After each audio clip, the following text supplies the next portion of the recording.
you're an investor regardless, and you might as well come to terms with it and figure out how to lead your life with it. So I'm Elad Verbin from Lunar Ventures. This is my email, my Twitter. I'll tell you a bit about Lunar later, but let me just jump into the point, which is that you're an investor or really a gambler that tries to gamble smartly in your life, whether you like it or not. And the task, so I live this as a profession, you're stuck in it, this is your private hell. I have more skills though, so I guess. So how are you a gambler? Well, never mind you're born into a certain family, skip that, but you decide to go to a certain university or to not go to a certain university, maybe you don't decide at all. Gonna keep imagining these are all decisions you get to take. So you decide to go to a certain university and to choose a certain topic to study. Now, how do you choose what you're going to study and where? Well, you kind of took a gamble. Like if you thought about it as an investment, then kudos. And most likely you were looking around, trying to ask some friends, ask some people, read some stuff, try to make a semi-informed decision. That's how my job as an investor kind of is. So then you go apply for jobs. Do you go to Google or do you go to WeWork, right? Clearly you were making some sort of an investment or gamble when you chose where to apply. And 10 years down the line, you know whether that was a good idea. And not only in the obvious way, right? I mean, you might get laid off, you might get stuck with a crappy boss, but really the first 50 people that work, or hundreds of people even, that work in a successful company get way more than their salary and job security, right? They get options and exposure to an amazing company being built. There's a lot of benefit if you think of choosing or where do you apply and which job to take as a matter of an investment that you take. You choose a spouse. That's a huge investment that takes more than 10 years. I mean, often when we start working with a founder, we say we're going to be married now for 10 years. That's more than most marriages last. Well, that's more than more marriages last. Clearly, we are very bad investors as a culture. And you choose maybe where to live, whether it's staying where you were born or going elsewhere. And that has, I gave this talk when he was still president and when he was not yet prime minister. Anyway, so this is another gamble. I gambled on the very low index Berlin back in 2015, served me very well. I gambled on computer science back in 99.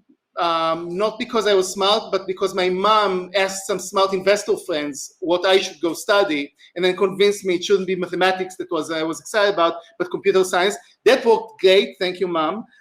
So investing is really gambling with the odds in your favor. And the whole point is that we do this all day long till we die. I do this for a job, you do this for the rest of your life, right? So maybe about me. So as I mentioned, I learned computer science when this was a very relatively low index field, right? This was when Google was just getting started and no one knew that computer science is going to be that important in our lives as it turned out to be. I did a PhD in computer science, in algorithms. I ran a hedge fund doing machine learning, trying to predict the stock market. This is small trade, so you hold an asset for like 15 minutes. It's enough to make predictions, but it's not like macro or anything else. Moved to Berlin, which was a great gamble. Gambled on my girlfriend here, which was another great gamble. And lived in Kreuzberg, awesome. And decided to start a VC. Why? Because a few of my friends, we ended up in Berlin all around 2016. We talked to founders and we realized that all the other investors are making even dumber gambles than you'd think. Right? People were not coming from a computer science background and investing in computer science companies and the usual hijinks that you'd think would ensue. And we're like, okay, even we can do better than that. Two of us ran a hedge fund before, computer science, engineering. We're like, well, we'll give it a try. That was a gamble. We didn't think we'll have actually managed to raise. Like the number of funds that actually, new funds that actually from new time VCs that managed to raise in a single year is tiny. And this was a very high risk gamble, but you always look at the downside protection. Like worst case, I'll meet some VCs, meet some investors, why not? So we started in 2017, took us 2 years. 2019, we launched the fund, no exits yet. Oh, where's the guy who asked? Okay, no exits yet. But Lunar Ventures exists since 2019, made 18 investments to date, and it's a fund, a very high-risk fund that loves risk, especially tech risk, that invests in computer science-based ventures. So we invest in pre-seed and seed, and we run by technical people for technical people. And if you have a startup that's interesting, that's doing a computer science moonshot in Europe, please come talk to me. And we love data science. Around half of our investments are in machine learning. And I will tell you a bit about the data science aspects of VC, not how you invest using data science. I don't believe that's possible at our stages anyway, but rather what you as a data scientist should know about how VC works, and what are the interesting kind of data scientific or probabilistic or computer scientist things about VC that you didn't necessarily realize. We're going to talk about power laws a lot, but I'm gonna kind of quickly skim through how startup investing works and looks, because this is, first of all, fascinating, and second of all, really pertinent to everything we'll talk about. I'll tell you how VCs think, and you as an investor, I'll tell you how I would, advise you to make decisions and what you should consider.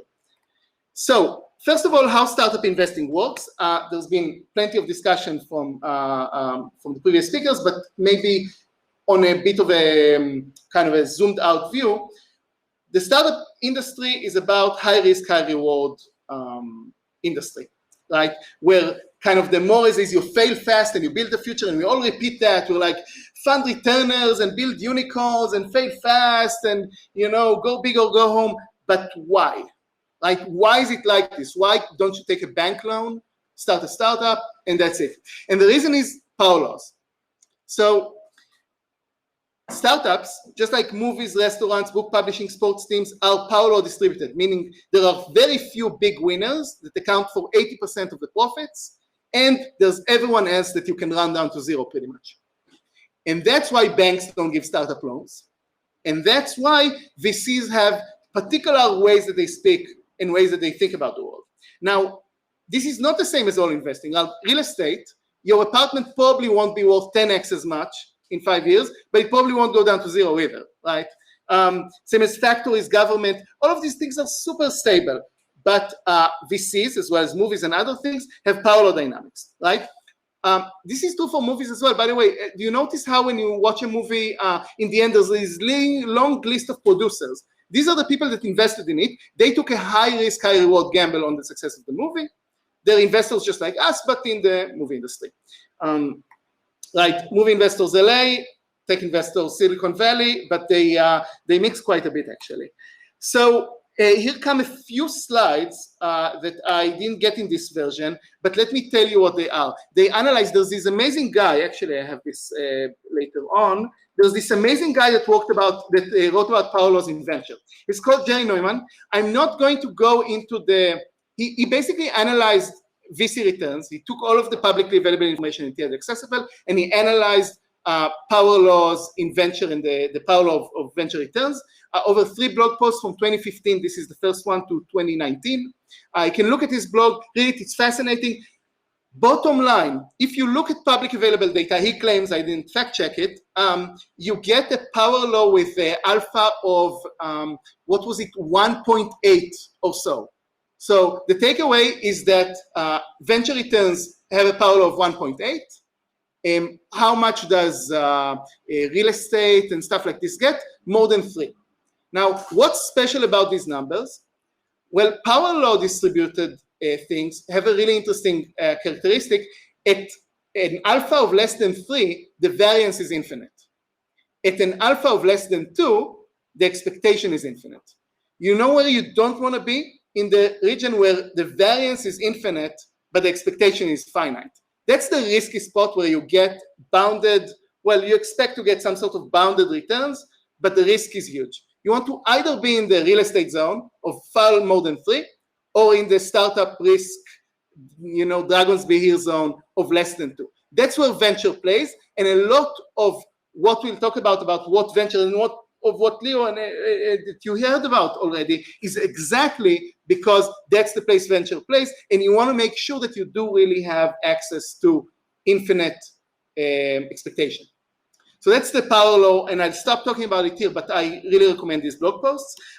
There's I'll share the slides. There's also a great quote from Nassim Taleb and Mandelbrot, from the Mandelbrot set, talking about how economists talk about power laws, but they don't really get them. It's like this thing that we went through with coronavirus, that a lot of people talk about exponential growth, but they don't feel it. So economists talk about power laws, and they say, oh, power laws are great, but they don't really adapt to them well. And VC's job, and that's one of the reasons I think scientifically trained people have an advantage in VC, is that they really have the tools to understand power laws and to react to them. So what is venture capital? So venture capital is investing in startups that are high risk, high reward. Why high risk, high reward? We talked about the risk is in there. We know it is. Better be high reward. Future facing, and really importantly, investing product that could not be developed another way. Like if big companies, if Toyota could develop it, I probably don't want to touch it. Toyota should develop it. Like we do, I don't know, we do microchips, and we do weird new software, and we do crypto, and we do all of the new things, and space lasers, and all of the things that, because corporates and governments are so slow and so risk averse because of individual incentives, they really won't put money or good personnel on. So all of these things are VC playground.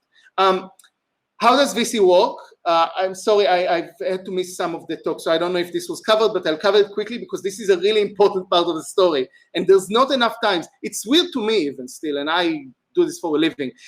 So VCs pay money to buy equity. That's the business model, and later they hope to sell the equity for way more money. That's how VC works. Now there are hundreds, maybe some small thousands of venture funds worldwide. And very importantly, almost all VCs invest other people's money. None of this money is my own, almost none. Almost all of this money comes from other people, and even they invest other people's money. At the end of the pyramid, you get to pension funds and endowments, right? But it's all other people's money that's being invested. The original VC was developed in Silicon Valley as a way to invest in all of these weird cheap things, right? But also then funded all of the technology that we use every day. And the new VC is like everything, razors and all kinds of mattresses and all of this kind of stuff. It's an attempt of taking the same model that worked for chips design and applying it to everything else. Let's see if it works or not. Now, is it a hedge fund? No, it's not a hedge fund. So VCs invest in private companies. We hold equity for 5 to 15 years, right? Hedge funds, I was selling in 15 minutes. We hold large positions, which is super important for the model. And we don't short. We can't short because what's shorting? You have to borrow a stock to pay it back. Well, where am I going to borrow it from, right? So you can't short stock. You only invest in things going up. And your incentive aligned with the company. Why? Because the founders, let's say, hold 80%. I own 10% of the stock. That means that I'm roughly on the same ballpark as them. It means that if I can make $10 worth of value to the company by spending $1 of mine, I should. That would give me a positive utility, and it would make everyone very happy. So that's the important thing about VC. Big holding targets, if you ever hear about holding target, that's why they're there, because it makes everyone very, very incentive aligned. Okay, and we'll get back to that later. So from the startup's point of view, so that was VC from the VC's point of view. That's my business model that I have to succeed, otherwise I get fired and go home. By the way, that's the answer to why are we still investing. We have to invest because we have a bunch of money that is our job to write checks with. And if we don't write the checks, then we get sent back home. That's why we're still investing. I mean, there's also the best companies get started in financial, in times of economic uncertainty. But we can't stop investing also. So from the startup's point of view, how does VC look? So they start 2 people in a garage, raising a small amount of money, trying to develop some algorithm, gizmo that goes something. And then they're a seed company, they develop the algorithm, it's kind of promising, but can they make any money from it? Well, they're already made money, they're raising some capital in order to make money, by the way, not to make a profit, to make some revenue, to sell it, to make sure there's someone buying it. Okay, now there's Series A. They're generating revenue, but can you actually make a profit from it? Well, I mean, that's Series A for the Series B for the coming years, or maybe, is can you make some profit from it? And then you take more money. Why are you taking money from VCs and selling some of your hard-earned equity to make a profit, or rather than when you are already making a profit, you're doing that because you need way more money to scale up, right? Because if you have 10 million in the bank to spend on new personnel and so on, and your competitors don't, you can, and assuming you can make a profit with this, sooner or later, you get way more velocity, right? And eventually, on and on and on, this thing grows. And what, until maybe you exit or you make a Google or something. What's the important thing to note here is that we de-risked a different thing at every stage. And that's the basic place where VC comes in. And that's why different VCs do different stages. Because at the first stage, we de-risked, meaning together with the founders, we realize there's something here, or we all, close down and the founders go do something else. We de-risked that there's an algorithm to be had or some product to be had. Second time, we de-risked that someone will pay for it. Third time, we de-risked that you can make profit from it, and so on and so on and so on. So this is a gradual de-risking, and there's many hurdles along the way, but in the end, hopefully the founders end up with, let's say, 30% equity after all this dilution, selling a bunch of their equity to other people. They end up with, let's say, 30% equity in a $10 billion company, and that's the goal of VC. And anyone who tells you that the goal of VC is anything else, well, there's many VCs in the world, but that's the standard goal of VC, to make really big success stories or fail in the way. And the reason for that is, again, that power law, because that's what we have to do. But that's a nice story, but do the numbers really pan out? Do I have numbers to back that? Well, yes. So let me show you, I'll get back to that. Let me show you how the money flows, because this is important, because this shows why we need that 10 billion thing, and rather than, why two founders starting a $100 million business, which I wish I was starting, I wish I had the competency to start, why that's like not good enough, why we have to go to 10 billion. Here's the reason. So this is the numbers for our fund, pretty much the actual numbers. I didn't write euro, dollar, it doesn't matter.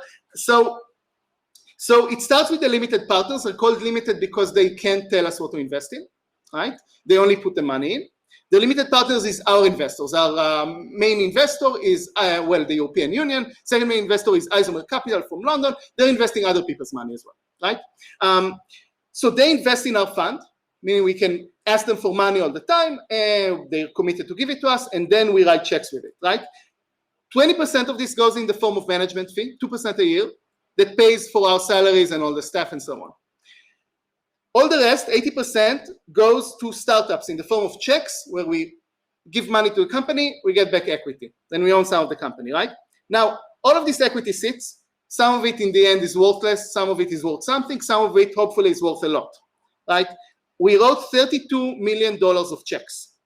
Now, some of these exits, someone buys it from us. It has to be one way or another, because we can't hold this forever. We can hold it for 10, maybe 15 years. And we need some proceeds. How much proceeds do we need? We need 140 million of proceeds. So that equity that we bought for 32 million has to be worth in the end 140. That's my job to make. And if I fail that, I get fired 10 years down the line when someone knows whether this 140. Why 140? We're going to see in the next slides. Now, the returns, meaning, no, this is a wrong number. Anyway, some of these, the returns, okay. I have a success fee, which is 20%, which is called the carried interest, because whalers used to get that amount when they came back from a successful whaling expedition. They get 20% of what the profit was, so we call it carried interest. And the rest of this goes back to the limited partners. They get 3x on the money they put in, they're happy, and the whole cycle repeats in a 3-year increment, right? Every 3 years, a new fund. Okay, so let's skip this. This is a slide that says that VC is not the only thing, and you should actually do other stuff, because VC is only for people who love being harassed to start $10 billion companies. Consider yourself informed. Now, so why 3x? Why 3.5? Why do we need to make 140 million? I run a 40 million fund. Why do I need to make 140 million on that 32? So it's because it takes 10 years and it's very risky. So if you put your money in NASDAQ systematically over a reasonable amount of time, you'll get 7% a year. pretty much risk-free. I mean, atomic war might hurt this, but not much else. Over the last, this is since the S&P 500 results are since the 50s or something. You get 7% a year from the public, from public indices. Okay, there's no reason in hell you would put that money instead in VCs, unless you're super passionate about technology, which many of our investors are, and or you're expecting to make more. This is a log scale of the same thing, just to show you how steady it is. So now a lot of VCs fail for all kinds of reasons. So you need to make more than 7% a year. Over a 10-year period, a 7% a year translates to 2x. So we need to make way more than 2x. Let's call it 3x, conservative. So we need to return 3x. That's where the numbers come from. So the limited partners put 40. It needs to return them 120. All of these numbers check out. That means that on our 32 million invested, we need to make 140. That's 4.5x. So that's how much I need to make. I need to make 4.5x net returns, or I get yelled at and get sent home. Okay. So now we get to how I try to make 4.5x overall on the entire investment activity that I make. And remember the power law. This is not so obvious. It's not going to be 4.5x per company. I'm going to skip this. So how do you do 4.5x? VCs will shorthand this to, we need a unicorn, we need a fund returner. Bottom line, if you ask, and if you look at portfolios that are built, there's a 1/3, 1/3, 1/3 rule. It's approximation, which is that 1/3 of startups fail completely. You don't get any cent back. 1/3 of startups return 1x. It's often exactly 1x because of something called liquidation preferences, which I won't get into here, but there's a reason it's exactly 1x. And 1/3 return 2x or higher. How much do I need? So you do the napkin math. If I need to make 4.5x overall, and 1/3 return 0x, and 1/3 return 1x, I need 12x on the remaining bucket. So that last bucket needs to return 12x on average, okay? Now, overall, now the 12x is not even enough because 90% of startups fail. These, the 12x would not be an average. These successful companies will not all make 12x. Why do 90% of startups fail? Not anyone in this room, well, you'd guess it's not the reason you think. It's not because the technology sucks. That's why it's not. As a computer scientist who went into VC, that causes me great suffering every day. Because I want to look at technology, say whether it's going to be successful, and then say, oh, such great investment decisions. Zero, very few startups fail that way. How do startups actually fail? The team gets into fights. Other investors don't like this startup because they just don't like it. I don't know. They have better competitors. They planned badly. Some corporate did this better and cheaper. It turns out they made bad bets about the world. There's someone ran off with the money. Million options. Customers don't like it. No one knows why. So in the end of it, if you do all the math, every investment that a VC makes, if the VC wants to keep their job, every investment the VC makes needs to have a chance to return the fund, which is a VC shortened for show 30x returns or more. By the way, sidebar, so this is true for pre-seed and seed for VCs in our stage. There's all of these things that are Series D, and all of these numbers don't really make sense for them, and that's because they're closer to different business models overall. So I'm really talking about the high risk, high reward part of the business. Anyway, so all of our investments need to be 30x, able to return 30x or more. And then we get back to how do you invest in a power law asset, right? How do you even check whether something is able to return 30x? So that's where we get back to anyone who wants to raise money, who works in a company that raises money, or works in a company that might want to raise money. And I think that gets back to us as individuals as well. Because when you gamble on where to live, you want to be able to live in a place that's going to be the strongest in the world. For the same reason, I think the power law, or at least you want to try to work in a company that's going to make, that can ever has a chance to be the biggest company in the world. Power laws are everywhere. So in particular, what VCs look for they're looking at stuff that is able to make that 30x be possible, right? So here's a bucket list of everything that VCs look at, but basically they're going to look item by item and say, do we think there's a chance for this company to be the biggest and extremely successful in the world in its sector, very often creating new sectors, right? And here's a bucket list, and we won't go through, but I'll choose a few, of all of the things that startups look at VCs. Maybe they read that VCs look for fund returners, but they don't really understand what they mean. That's a bucket list of all of the things that could cause a VC to look at something and say, hell no, I don't think it's gonna succeed. It has a chance to become, unbounded success. So for example, what's a good one? Lack of focus is a great one, right? If you're trying to do too many things at once, usually you'll succeed in the lower, in the lower aiming ones, and the other ones will be a distraction, and you'll end up setting up a company that's selling some things and growing slowly, and everyone is everyone's happy in the good case, but it's not a huge success, right? The unit economics is a huge thing. Sometimes people are building, this is very common in SaaS. All of us look at a company like Slack, like, oh, this business model is amazing. You provide, the computation cost is nothing, and you provide the service, and people pay $10 for it. It's amazing. Let's invest in all the Slacks. SaaS is amazing. Well, the problem with SaaS is you give all these freemium accounts, and they take away a lot of your cash flow, and they provide nothing in return, right? So the unit economics are really, really hard to get right and to verify in advance. Too early. It might be easier to to build in 3 years, and then everyone who started right now is gonna just have a lot of technical debt and a lot of catching up to do. I'm gonna post the slides, I guess, in the meetup page. But happy to, I think we can move on. So to reiterate, you're an investor, and even if you don't want to recognize it, you're interacting with investors. If you are at a VC-funded startup, and unless you have absolutely no connection to the business side, your gain, then you have some interaction with VCs because they're around.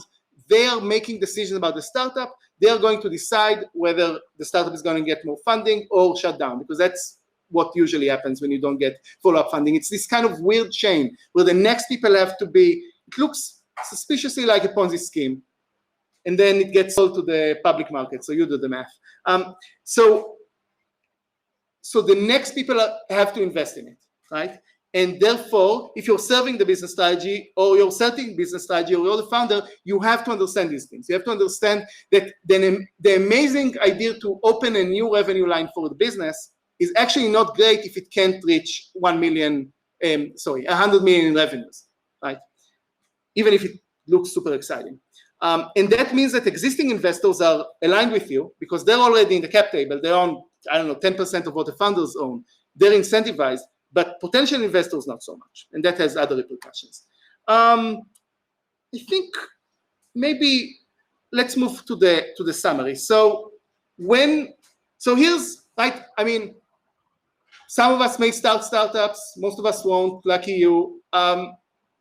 Here's, I think, what I would take away from all of this power law, financial insanity, if I wasn't in this business. So when you're joining a startup, you want to check whether it's a good investment for you, right? Fundamentally, you're investing your time, which is the most precious thing you have, and that's true regardless of what position you're joining in. So you want to think of it as an investment. Oh, and maybe the most important part, you want to avoid pretending that the technology is what makes startups succeed or fail. That's almost never true. That can be, made up in retrospect 100 times over. So you want to join a startup not that has the most exciting technology, but rather that's going to do things that will be meaningful in the world for a long time, and and hopefully succeed more all the time. Now, if you founded a VC-funded startup, you want to think you want to know your investors, and you want to think about the metrics and the business, not the technology. If you're a technological founder, this is your biggest mistake. If you think about the technology as the goal of it, because it's not. The technology is a tool for success. And in general, you want to keep an investor mindset, right? The 1 second tip for that is read Thinking Fast and Slow by Kahneman and Tversky. Everything that I know about investing is written much better in Kahneman and Tversky. And if you're a university researcher, by the way, or a startup researcher for that matter, you're also an investor. You have a portfolio strategy where you research a bunch of stuff and you hope that one of them becomes super successful, and you're exactly an investor in how you choose research problems as well. I think we will finish here. So happy to talk about any of this, and thank you.